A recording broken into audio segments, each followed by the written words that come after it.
Ngom ak wàllu justice ak surtout assemblée nationale ak commission ad hoc moom laa dégg Aïssata Tall Sall prononcé ko démb commission ad hoc bi nga xam ne moo ko waroon déglu. ad hoc waaw commission ad hoc waaw moom mu ne ad hoc voilà macha allah Aïssata. Aïssata nag suma ma grande sœur la moom des fois day bëri tiitar de. ad hoc ñu ngi koy ziar bu baax a baax. alors dinañ ko waxtaanee ak li mu ci wax démb ne commission bi wax dëgg yàlla lañ doon xaar pour ñu déglu ko Farba Senghor jox ko dossier ñu xamante ne Farba Ngom qu'est-ce que je dis.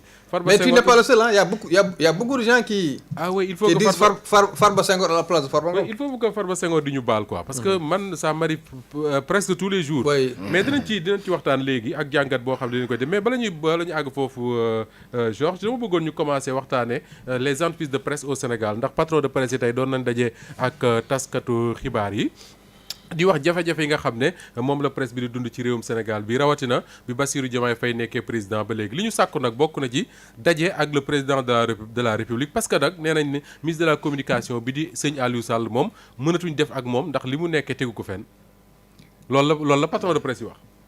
waaw mais waaw peut-être que loolu la ñuy sàkku mais est-ce que ñoom tamit du ñu yem ci ministre de l'information de la communication parce que bu fekkee ne ku am problème Sénégal rek ne président de la République laa war a jàkkaar lool kon yaakaar naa boo moytul président de la République dootul mën a liggéey. c'est pas pour rien que mu am ay nit ñoo xam ne dañ ko fa toogal maanaam boo amee problème mu transport nga dem ci ministre des transports boo jàngalekat yi am problème mu avec au système éducatif nga dem seeti ministre de l'éducation.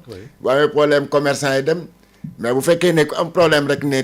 tant que jàkkaarloo mu ak président de la République du ma am jàmm mais loolu moom yaakaar naa dina xaw a jafe. mais ñoom dañ koy wax parce que amatul dialogue la ñu wax ak le ministre de la communication. bon maintenant bu fekkee ne am na rupture de dialogue. rupture de dialogue vrai. rupture de dialogue am na mais nañ dem seeti le chef du gouvernement aussi xam nga chef du gouvernement moom yaakaar naa mooy kilifa ou ministre de l'information. waaw moo ko teg fa mu ne de. moo ko fa teg fu mu ne.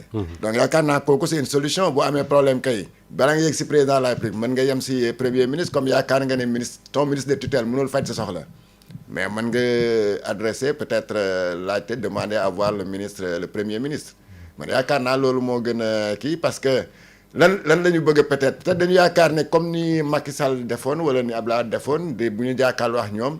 mën nañu yaakaar ne dinañu président de la République dina jël décision ne leen dem leen defal amnistie fiscale ou quelque chose de genre là. bon su ma leen dégloo wala su ma comprendre lu ñu bëgg loolu la peut-être certainement loolu la ñu bëgg c'est que parce que xam naa ne amnistie fiscale boobu c'est une prérogative du chef de l'État et non du ministre de la communication. et on dit même que c'est l'Assemblée qui doit voter ça. voilà en cas d'amnistie fiscale. bon laa dégg encore qu'à l'époque quand Wade le faisait ou bien quand Macky Sall le faisait da ko doon def comme ça rek à main levée donc voilà c'était un peu comme biir marché Sandaga quoi.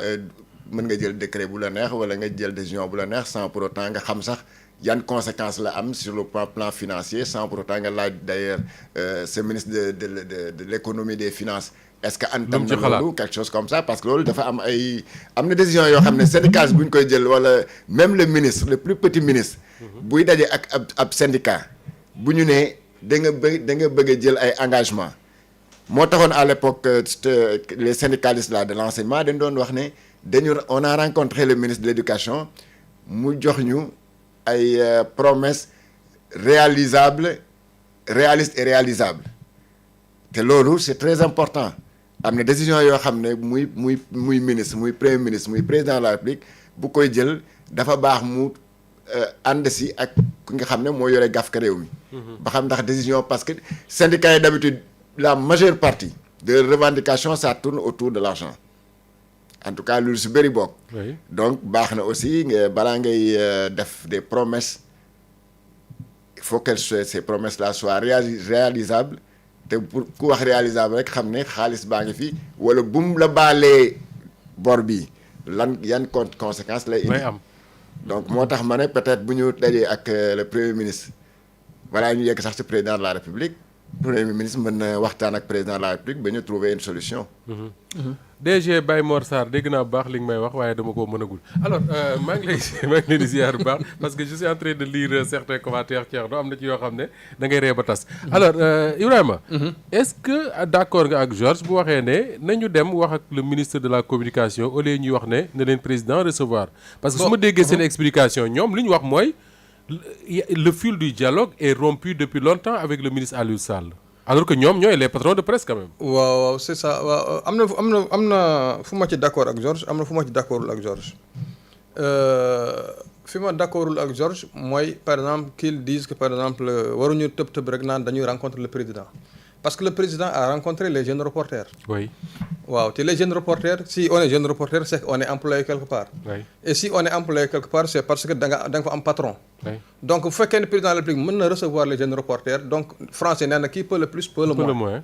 donc bu mënee recevoir les jeunes reporters war a mën a recevoir les patrons de presse d'autant que aussi c'est une tradition boo xam ne bu ñu instauré woon fii ci Sénégal à chaque fois que yëf yi dem ba yegg benn niveau bi. oui. président bi day rencontrer le patronat de presse comme ni muy rencontrer le patronat par exemple des cimentiers le patronat des comment dirais-je des chalutiers. wala comme ni muy rencontrer les syndicalistes. ak ni muy rencontrer les syndicalistes ak yeneen patronat yi. donc parce que les patrons de presse quand même ils gèrent des maisons de presse et dans les maisons de presse il y a des centaines et des centaines d'emplois aujourd'hui yoo xam ne yu ci bëri dañoo nekk en péril wala dañoo nekk en danger. donc c'est tout à fait normal que le président de la République que ñoom il cherche à rencontrer le président de la République d'autant que ñoom nee nañu le fil du dialogue est rompu avec le ministre de tutelle. oui. bu ñu sañoon xam naa ne même ñoom seen bopp sax bu ñu sañoon peut-être duñu dépasser foofu fekk les problèmes réglé wu na mais dans la mesure où dem nañu ba yegg ci benn impasse boo xam ne ñoom mënatuñu dem donc il est préférable que ñu dem à un niveau supérieur même dans le comment dire bu ñu demee tribunal si tu n'es pas satisfait en première instance da ngay dem cour d'appel boo satisfairul nga dem cour suprême ba nga xam ne épuisé nga say voies de recours. maintenant fi ma d'accord ak moom peut-être mooy que au lieu avant que d'aller rencontrer le président de la République mënoon nañ laaj peut-être à rencontrer le premier ministre. oui.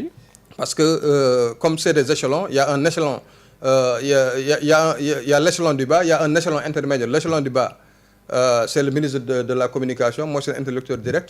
Ensuite il y a l'échelon intermédiaire mooy le premier ministre ensuite il y a l'échelon vraiment suprême mooy le président de la République mais ñu tëb rek naan dañuy rencontrer le président de la République peut-être foofu laa kiiwuloon. c'est comme si booy dégg seen wax c'est comme si le premier ministre moom voilà quoi avec lui y a rien à espérer jërul di ko rencontrer nañ dem directement chez le président. waaw c'est un peu ça. peut-être loolu la ñu war a lijjanti peut-être je sais pas pourquoi lan moo tax ba ñoom ñu am ay quelques appréhensions à rencontrer le président non le premier ministre peut-être loolu moo jara laaj. mais comment dirais-je fii Sénégal dañoo tàmm. oui. parce que comme on dit ni ko tubaab di waxee le chef de l'État c'est la clé de voûte des institutions. donc yu bëri moom moo ko mën a régler donc c'est pourquoi n'importe quel Sénégalais boo dégloo suñu journaux yi sax les journaux à la télé à la rajo. da ngay gis koo xam ne comment dire buntu këram dafa am un nid de nu ñu koy waxee nid de poule dafa am ay crevasses wala affaire yooyu sax mu ne bon j'interpelle le président de la République parce que wala nga gis kuñ fayul salaire mu ne j'interpelle le président de la République au lieu que de s'adresser à son patron wala de xool lan moo tax salaire am bloqué mais mu ne j'interpelle le président de la République su may déglu les journaux là loolu souvent dama ciy prêter attention loolu nag depuis temps Abdoulaye Wade ba Macky Sall ba nii chaque jour day dégg maa ngi interpeller le président Diomaye Faye pour mu wax ci lii maa ngi interpeller le premier ministre Ousmane Sonko alors que mu nekk loo xam ne peut-être le sous-préfet wala en tout cas le chef de quartier mënoon na ko régler. mais lu xóot nga nekk di wax est-ce que c'est pas une des raisons pour lesquelles waa Pastef njiitam Ousmane Sonko notamment doon proposer pour ñu réduire les pouvoirs du président de la République. waaw bon loolu aussi. lépp bañ a nekkati ci loxo président quoi. waaw c'est ça mais parce que dañ ko tàmmoon on a un pouvoir hyper présidentiel donc que français nee na ko qui trop embrasse mal étreint. oui. donc le président dañ ko yan ba nga xam ne y a beaucoup de choses yoo xam ne des fois du ko attan des fois il délègue ça à Georges ne ko occupe-toi de ce dossier là mais après fàtte na ko du am monitoring du am suivi bi nga xam ne moom moo ci war a am parce que. on met trop de choses sur la tête du président. Alors que le Premier ministre est là pour coordonner. Oui. Les ministres sectoriels sont là pour suivre yenn dossiers yi. Le Premier ministre il a des conseillers, les ministres ils ont des conseillers. À la présidence même il y a des conseillers yoo xam ne on peut leur imputer des dossiers yoo xam ne mën nañ ko suivre. D'accord. waaw mais fii moom parce que loolu c'est une accoutumance.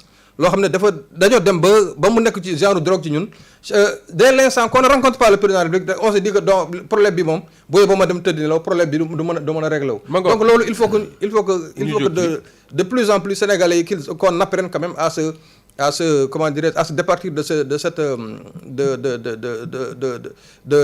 cette conviction là que ne quand tu rencontres pas le président de la République tes problèmes ne sont pas réglés alors que il y a des choses yoo xam ne le ministre des finances sax moo ko ëpp maîtrise des fois le directeur général des impôts et domaines mooy ëpp ministre mooy ëpp maîtrise même son ministre là ci mbir moom. mais c'est tellement vrai Thierno que affaire impôts yi bi mu fi jógee on disait le président mais li ci règle lu bari ce n'est même pas le ministre des finances man li ma xam ci ay patron de presse dañu dem seeti waa ji yore impôts yi mooy le gars qui gère.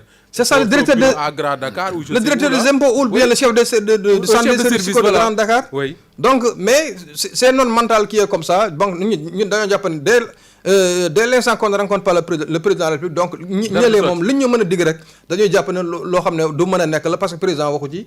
donc président donc validé wu ko. awa Oumar Ba ma ngi ñu nuyoo ca Ndioum nee na Ndioum réclame Walf FM Khadim Rassoul mu ne loolu moo fi amatul di teg pression président pour mu recevoir leen Balla Moussa Mané mu ne le président